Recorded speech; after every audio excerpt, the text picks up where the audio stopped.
పెసరపప్పు. ఇది మన ఇండియన్ పెసరపప్పు, మంచిగా అవుతుంది. కరెక్ట్గా లేదు కాబట్టి ఇది పెట్టేసినాం.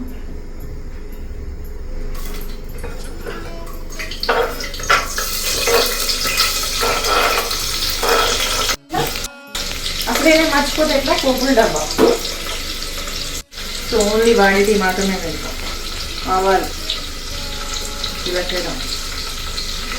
అండ్ నేను మసాలాలు కూడా యాడ్ చేసుకుంటా, మసాలా పప్పులాగా. లైక్ ఆకేసిన, ఇంకా పువ్వు, లవంగా, చెక్క,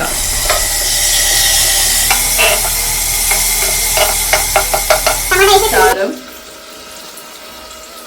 ఫైనల్లీ పెసరపప్పు. చాలా ఎక్కువ నానబెట్టేసిన. బట్ ఇంగువ అస్సలు మర్చిపోవద్దు. పెసరపప్పు ఏంటి అంటే తొందరగానే అవుతుంది, బట్ ఇంకా తొందరగా కావాలనుకుంటే కుక్కర్ పెట్టేసుకోండి, ఒక 1 or 2 విజిల్స్.